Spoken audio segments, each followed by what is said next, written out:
Hello, goddesses, and welcome to this week's Oracle messages for week of 6th of November. So, we're into winter, even though meteorologically or weather-wise, it might technically still be autumn.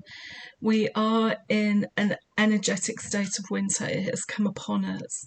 And you're going to continue to do things over the winter and take actions for things. But if you find yourself slowing down, if you find yourself needing more physical rest as well as rest from what's going on in your mind, and you feel you want to put a blanket around yourself, and it's more a metaphorical blanket than an actual blanket. You want to put a blanket around yourself because you want to spend time with your inner self and understand what's going on inside you. That is perfectly normal. Expect that this winter. Separate to the intuition circle, I'm running something called a Soulful Winter Journey to help guide people who are not as much into this as we are. But we are going to have our own Soulful Winter Journey here in the intuition circle, which is going to be more meaningful and deeper because we're at a different place to kind of most people who are not here with us. So expect to want to rest and do that if you can, both your mind and your physical body. And as for that feeling of wanting the blanket wrapped around you, think of some imagery of yourself that works for you. It may be that you can imagine a natural blanket coming around you. You noticed I put my arms around myself when I talk about it. There's this sense that the universe is asking us to go deeper within because there is something that's going to happen next year that requires us to come together collectively at whatever stage and phase we're at in our intuition. And it kind of feels exciting and nervous at this time. And I've asked for more information and I've been told, not yet, not yet. And that's okay. I'm okay with that because this is our preparation time. So our messages this week are going to be around preparation for our Soulful Winter Journey. But of course, I'm going to start with my review from last week. Last week's message and guidance was from the previous day's full moon reading that we'd had, and I asked which of those messages is really a focus for us for the last week, and it was this. It was intuitive, from the intuitive elements, which is about the big things in the world, and it was celestial signals with our lovely crystal ball here. Now, it's interesting, isn't it? When you look at the crystal ball, you see things backwards and back to front, and it's not the right way around because that's what crystal and glass and mirrors can do. But it was our message for this week, and it just dawned on me as I was sitting down to record this that two of you have shared with us that you've had some celestial signals last week. Michaela, yours was orange, and Claire, you shared with us that Agnes kept coming up. Now, the thing with celestial signals is, isn't it, you get the celestial signal, you get the fairy, the angel, or you see the stars, and you go, oh, that's my sign. Now, what does that mean? The sign does, the interpretation and the meaning doesn't always come up immediately, and that's okay, because sometimes it's a little quest or a little search or a little quiz to go and find it, and sometimes it's just like going, okay, well, the meaning will become clear very soon, and just allowing it to happen. So you would have seen in the messages in my case, when Michaela mentioned orange, it took me to the phone company, and they had changed their name, were they a different company? Turns out she'd worked for the company that bought orange, so was there some connection there? So the connection isn't always direct. The connection can be a bit like a dot to dot. Okay, and it's the same for you, Claire, with Agnes. It may be a bit of a dot to dot, but when you connect the dots and you see the image in the picture, you go, okay, you will know immediately, it will make sense to you. So I use those as examples. Michaela and Claire, thank you for letting me use those as examples. Those are examples of your celestial signals for this week. Silver keeps coming up a lot for me. I've had that in a channeling with the hawk, and it's not the first time it has come up. It comes up regularly, and before we went on holiday in September, I saw 5 magpies all at once. One for a girl, 2 for a boy. One so was it? Oh, I can't remember. What was it? I've forgotten. Anyway, I thought 5 was silver, so I took that to be silver, and then I saw another 5 this week as well, and I've just read a book about witches this week, which I'm going to tell you about shortly as well. And that's connected a few things in place for me. So my signals have come from nature and they've come from reading. So what was your celestial signal this week? Now that you understand how they appear, such as Orange and Agnes, for those of you who haven't shared anything, and you don't have to, can you think for yourself where there may have been some commonality of a word or phrase or a piece of music, or you kept hearing the same thing or having the same feeling? That is your signal, so pay some attention to that. And that's my review for last week. And here is this week's Oracle guidance and messages from the universe. And before I show you them, I just want to share a little bit of what I experienced last week. I was channeling on Thursday. I was called to channel, and I started recording the video the same day. And as I was doing it, I was like, who am I to do this? And I thought, oh, this is interesting. Where has imposter popped up from?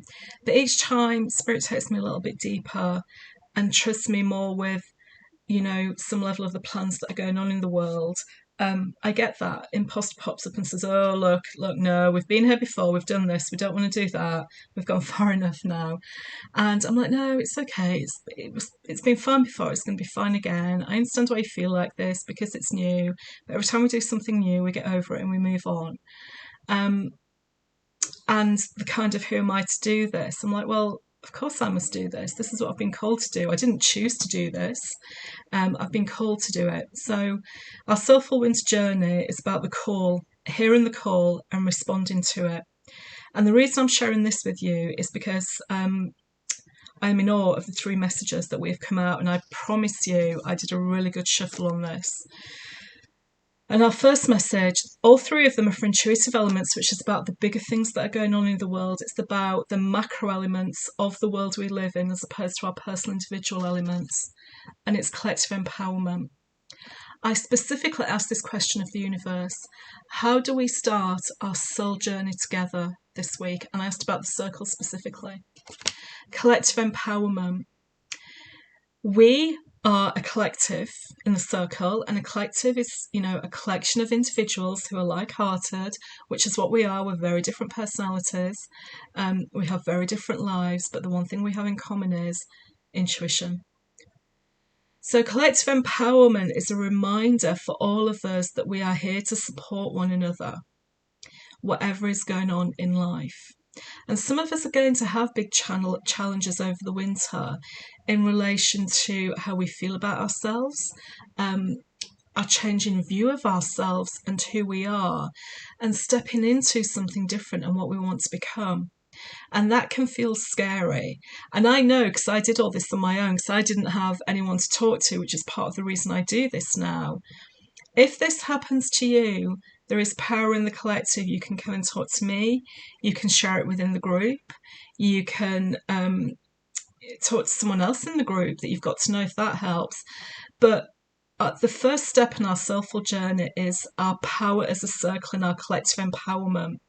So it's not just the individual good that we all go out and do. It's that collectively, what's the phrase? We are more than the sum of what we are collectively.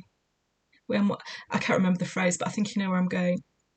We are a powerful collective. We can come together on our circles and we can deepen our intuition, which is what we'll do in the development circle in November. And we can come together on the new moon and full moon circles and really feel the power of what we can go out into the world to do. So that's how we start our soulful journey this winter. And where else is it taking us? Well, where else would it take us but to the New World Movement? That's what the rest and nourishment is. We had it last winter. It went on for most of the year for me. It's the same again this winter. There is a significant change coming next year for women. As I said in the intro, I've not been given any more details yet, and I'm okay with that, because it's good to just prepare sometimes and enjoy the preparation. We should really enjoy this soulful winter, because this is a mark of us coming into our own individually, coming into our own collectively, and being part of this new world movement that demands integrity, that demands equality, that demands women are seen the same as men, that demands children and the vulnerable are cared for. It's the way we want society to be, and I'm assuming all of us in the circle have that same view. So there's a trigger coming next year, and we're going to be ready for the trigger. A lot of other people may not, because they're not as forward or deep into the path as we are, into the Winter Soulful Journey as we are, but we're going to be ready. So not only do you have this collective empowerment, we have this ability to change the world next year, individually and as a circle, as a collective. So as you go through the Soulful Winter Journey and you start to question if this happens to you, and I think it's going to, but not in a difficult way, but you're going to say, well, I've let that conditioning go. I'm not that person I used to be a year ago, 10 years ago, 15 years ago. I'm a different person now. I know more and I can do different. And that's what drives this New World movement. All of us coming together to be exactly who we authentically are. And how does that help us with the Soulful Winter Journey? Hey, baby, destiny. We are fulfilling our destiny individually and collectively. Now, it takes special people to fulfill a destiny individually and collectively. Most people come onto the planet in a lifetime to think they are fulfilling their own destiny, right? And that's great. There's nothing wrong with that. It's perfectly acceptable. But there are some of us, and that includes us in this circle, are here to fulfill our destiny and to be a springboard to fulfill a better destiny for the planet, and a springboard to help other people fulfill their destiny. And that's me. This is my destiny, what I'm doing with all of you now, and other things around that to draw more people in. But my destiny is also to somehow lead this charge of the New World movement, not for the whole world, but for my part of the world. I am one of many that is doing this. And I'm a springboard to allow other people to come in and learn about this and be on this path with us.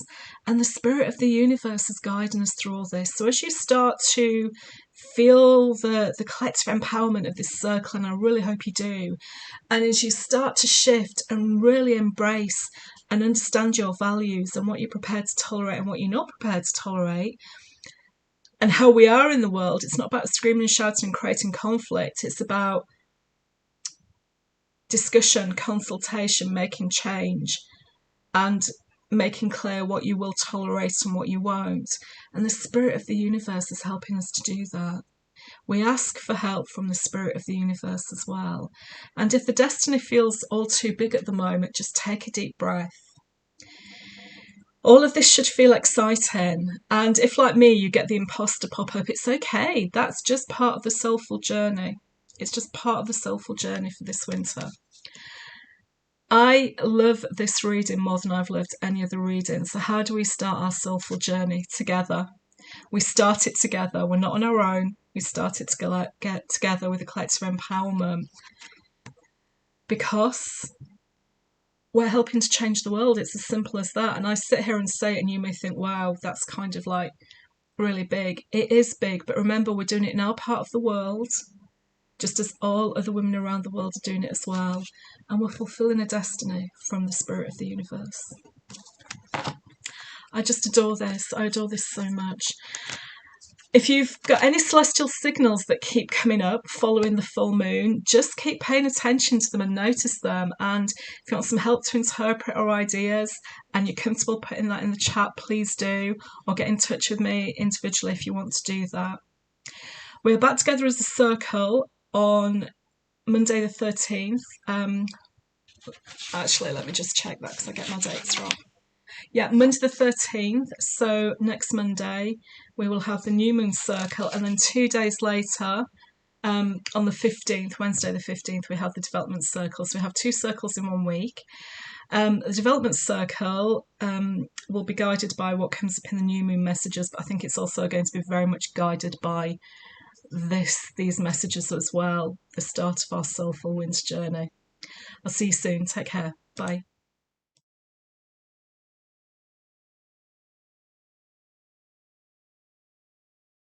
Ladies, you've been to my house, you've seen how many books I have, and I have even more upstairs.